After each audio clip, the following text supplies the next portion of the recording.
Hello guys, एक बार फिर से आप सभी लोगों का वेलकम है हमारे यूट्यूब चैनल पर।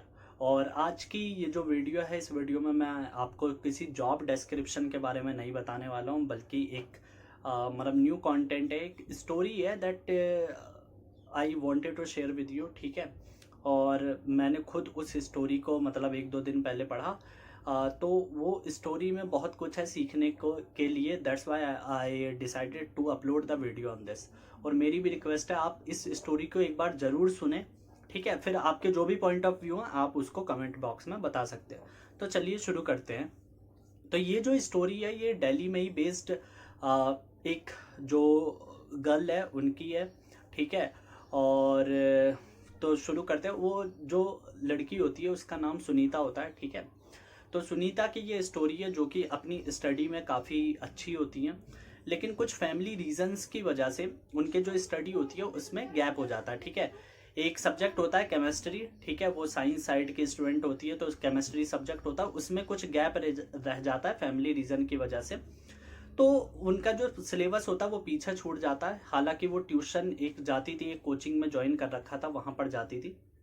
और उनके एक टीचर होते हैं, अमित रॉय करके नाम होता है।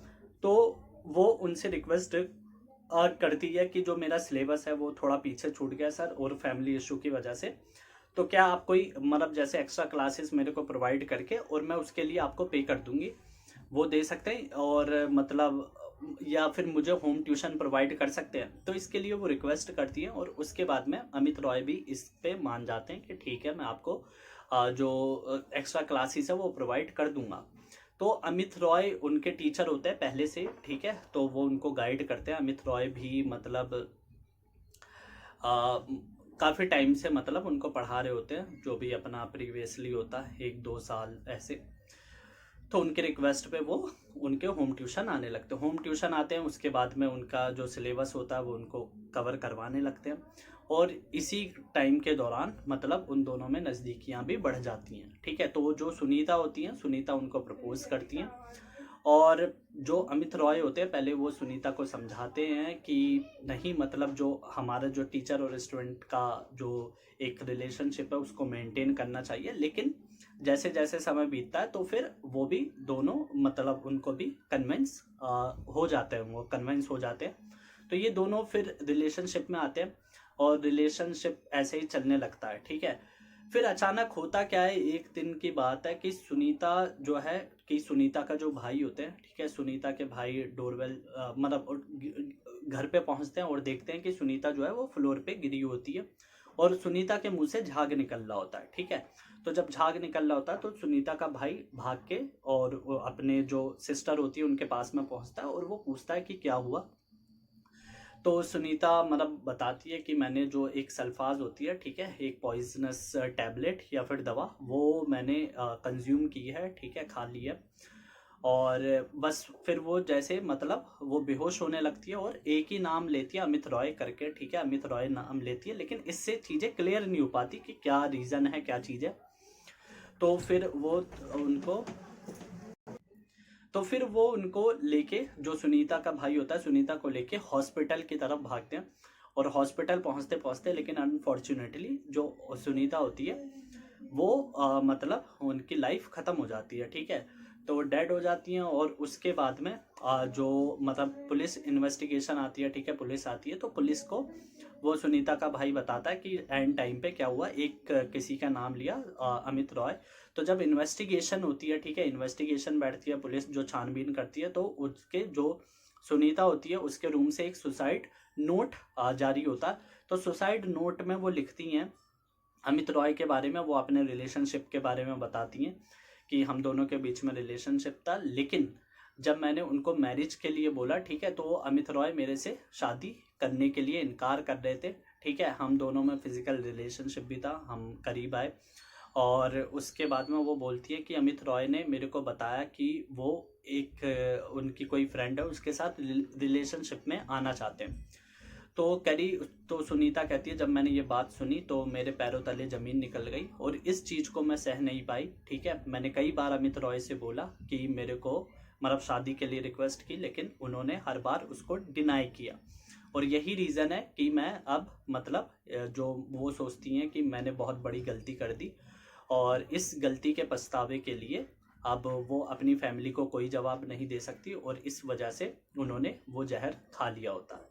ठीक है, तो ये जब जो सुसाइड नोट होता है ये जारी होता है, ठीक है, पुलिस इसको गो थ्रू करती है और उसके बाद में फिर अमित रॉय की गिरफ्तारी होती है। ठीक है, उसको गिरफ्तार कर लिया जाता है अमित रॉय को और उसके बाद में इन पे मुकदमा मतलब जो भी दायर हो जाता है। फिर ये मुकदमा जाता है डिस्ट्रिक्ट कोर्ट के अंदर। ठीक है, जो भी एफआईआर लिखी जाती है डिस्ट्रिक्ट कोर्ट और चार्जेस लगते हैं रेप का।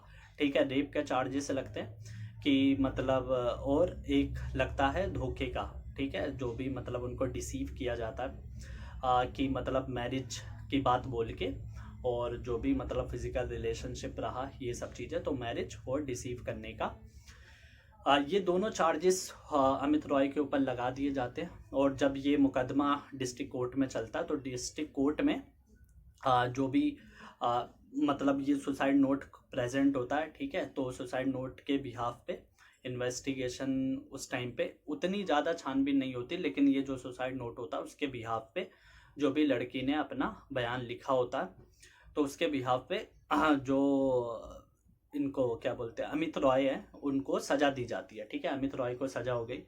अब अमित रॉय को सज़ा होती है मतलब एक सज़ा 7.5 साल की होती है। ठीक है, मतलब एक सुसाइड करने के लिए मोटिवेट किया इसके लिए भी सज़ा मिलती है और दूसरी सज़ा रेप के लिए भी मिलती है। ठीक है, तो एक में उम्र कैद दी जाती है और एक में 7.5 साल की सज़ा होती है। ठीक है, तो ये दो सज़ाएं होती हैं। तो इसमें उम्र कैद, ठीक है, ज़्यादा लंबी होती है तो उम्र कैद ही मान लेते हैं इसको।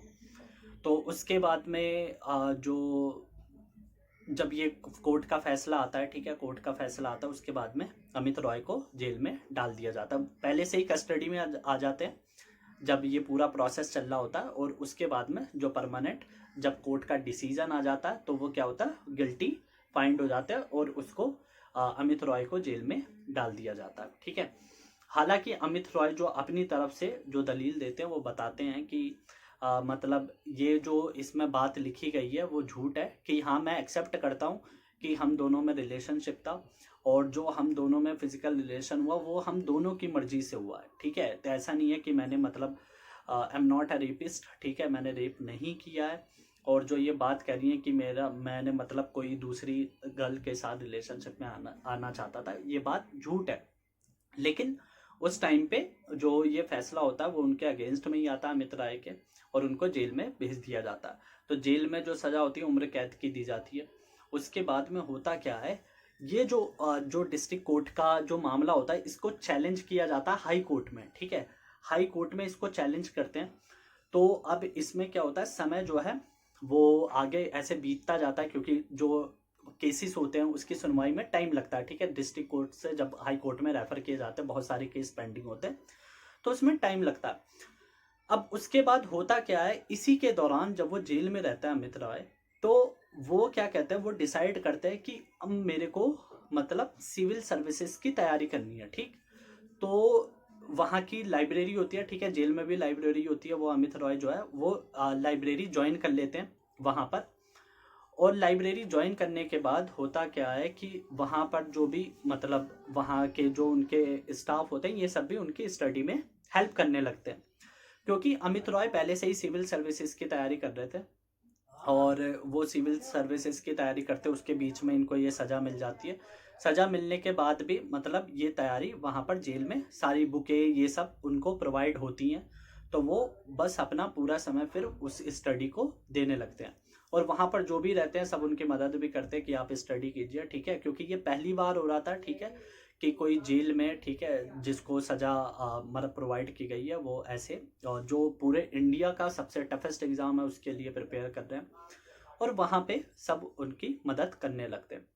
अब होता क्या है कि ऐसे मदद करते करते जो भी अपनी मेहनत होती है उनकी तो वो अपना अटेम्प्ट देते हैं सिविल सर्विसेज का। ठीक है, सिविल सर्विसेज का अटेम्प्ट देने के बाद मतलब जो गैप हो जाता है। ठीक है, अब ये होता क्या है, इस समय में जो मैं आपको बता रहा हूँ ये जो तैयारी का समय, इस तैयारी को करते करते उनके 5 साल 5.5 साल बीत जाते जेल में। ठीक है, मतलब उनकी जो सजा है जब सुनाई गई थी और अभी तक 5 से 5.5 साल बीत चुके हुए होते। तो और केस रहता है पेंडिंग, ठीक, केस पे अभी कोई सुनवाई नहीं हुई है। केस जो है हाई कोर्ट में, दिल्ली हाई कोर्ट में अभी भी पेंडिंग है। डिस्ट्रिक्ट हाई कोर्ट ने सजा दे चुका था। तो उनके जो डिसीजन है वो दिल्ली हाई कोर्ट में मतलब उसके अगेंस्ट में जो एक चैलेंज किया था डिस्ट्रिक्ट हाई कोर्ट के वो डिस्ट्रिक्ट कोर्ट के डिसीजन को। तो जब होता क्या है फिर अपनी वो जो उनकी मेहनत होती है, ठीक है, अमित रॉय की, वो जारी रहती है और उसके बाद में वो सिविल सर्विसेज के लिए अटेम्प्ट देते हैं। तो सिविल सर्विसेज में होता क्या है कि जिन्होंने भी अटेम्प्ट दिया होगा तो स्टार्टिंग में वो कोई सर्टिफिकेशन नहीं मांगते, जैसे क्रिमिनल बैकग्राउंड ये सब चेक नहीं मांगते। ये जो डॉक्यूमेंट का प्रोसीजर होता है वो बाद में होता है, ठीक है, कि आपके सिलेक्शन के बाद में जो भी ये डॉक्यूमेंट्स ये सब देखे जाते हैं, बैकग्राउंड वेरिफिकेशन देखी जाती है। तो फॉर्म फिल हो जाता है तो उनको अलाउ किया जाता है कि आप ठीक है प्रीलिम्स एग्जाम दे दो। तो जब वो प्रीलिम्स एग्जाम देता है, प्रीलिम्स एग्जाम क्लियर हो जाता है। अब जब प्रीलिम्स एग्जाम क्लियर हो गया उसके बाद में मेंस का समय मिलता है। मेंस का 3 से 4 महीने का गैप होता है। जब 4 महीने का गैप होता है तो उसके बाद में होता क्या है कि वो वहाँ से तैयारी करता है जेल से और वो मेंस भी क्लियर हो जाता है और फॉर्चुनेटली उनका इंटरव्यू भी क्लियर हो जाता है, ठीक है।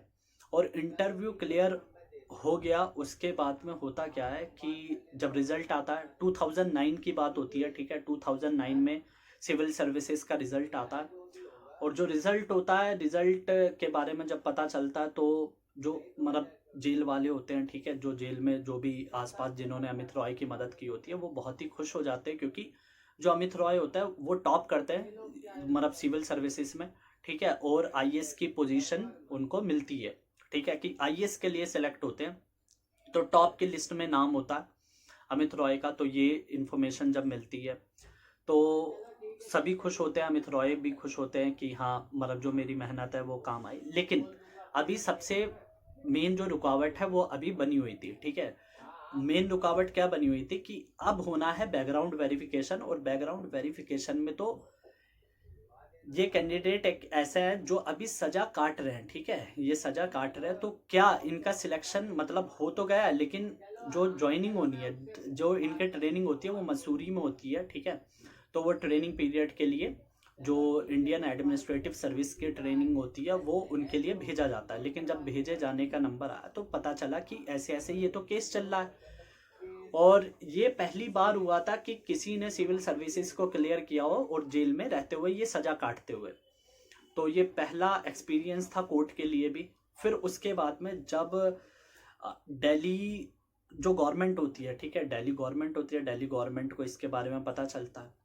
जब दिल्ली गवर्नमेंट को और दिल्ली पुलिस को मतलब दिल्ली पुलिस को पता होता है, दिल्ली गवर्नमेंट को इसके बारे में पता चलता है, फिर ये रिक्वेस्ट होती है, क्योंकि ट्रेनिंग के पे भेजना था, तब वो फाइल जो होती है मतलब जो दिल्ली हाई कोर्ट में पेंडिंग था डिसीजन जो मैंने आपको पहले बताया, फिर उस पर सुनवाई होती है, ठीक है, क्योंकि गवर्नमेंट आप अपना भी एक थोड़ा कहते हैं ना कि हाँ रिक्वेस्ट करती है कोर्ट से कि आप इस केस की सुनवाई पहले करें। तो उस पर फिर वो मुकदमा चालू होता है, ठीक है, दोबारा। और उसके बाद में जो दिल्ली होती है, ठीक है, दिल्ली गवर्नमेंट होती है, दिल्ली पुलिस होती है, फिर वो अपनी एक रिपोर्ट बना के देती है जिसमें वो अमित रॉय को एक पॉजिटिव रेस्पॉन्स देती है। पॉजिटिव रेस्पॉन्स ये रहता है कि ये जो पर्सन है इनको ये सज़ा सुनाई गई थी कि डिस्ट्रिक्ट कोर्ट से 5 से 5.5 साल हो चुके हैं, ठीक है, जो बिहेवियर है इनका वो मतलब काफ़ी अच्छा है, मतलब जेल में विद इन द जेल, ठीक है, वो वहाँ पर मेंटेन किया, कोई लड़ाई झगड़ा नहीं, और स्टडी पे फोकस करते हैं और स्टडी से फोकस करके अपने में जो इम्प्रूवमेंट लाई है और ये एग्ज़ाम क्लियर कर दिया। तो अब ये दिल्ली जो हाई कोर्ट है उससे रिक्वेस्ट है कि इसमें कुछ मतलब लीनियंसी दिखाएं, ठीक है, लीनियंसी एक तरीके से हो गए कि आप इनका थोड़ा मतलब एक तरीके से कहते हैं कि ऐसे कैंडिडेट के लिए थोड़ा सपोर्ट करें ये चीज़। तो ये मुकदमा चालू होता है। मुकदमा जब चालू होता है तो दोबारा से इन्वेस्टिगेशन होती है, ठीक है, इन्वेस्टिगेशन होती है। तो दिल्ली हाई कोर्ट ये देखती है कि हाँ उसमें जो सबूत होते हैं, ठीक है, सबूत होते हैं, जो भी सुसाइड नोट होता है, सुसाइड नोट से और प्रॉपरली जब इन्वेस्टिगेशन होती है, ठीक है, उनके जो भी मैसेजेस थे, जो भी इंटरचेंज मैसेजेस हुए थे, एक्सचेंज हुए थे messages WhatsApp, social media, Facebook पे। तो उससे दिल्ली हाई कोर्ट ये कहती है कि ये जो सबूत है ये एकदम प्रॉपर नहीं है, ठीक है, किसी को मतलब पूरी सजा देने के लिए, उम्र कैद की सजा देने के लिए प्रॉपर नहीं है, क्योंकि जहां इन मैसेजेस से ये अंडरस्टैंडिंग निकलती है कि इन दोनों के बीच में रिलेशनशिप था, लेकिन that was not a rape, क्योंकि दोनों की कंसेंट से हुआ था, ये चीज है। और बाकी जो और भी व्हाट्सएप मैसेजेस थे, एक्सचेंज थे, जो वो उन्होंने एक लड़की वाली बात कही थी कि ये किसी और के साथ रिलेशनशिप में आना चाहते हैं, वो भी साबित नहीं होती थी, ठीक है। कोई ऐसे मैसेजेस नहीं थे कि जिससे ये बात साबित हो। ये दिल्ली हाई कोर्ट मतलब ये डिसीजन बताती है, मतलब जो भी इन्वेस्टिगेशन पूरी निकलती है।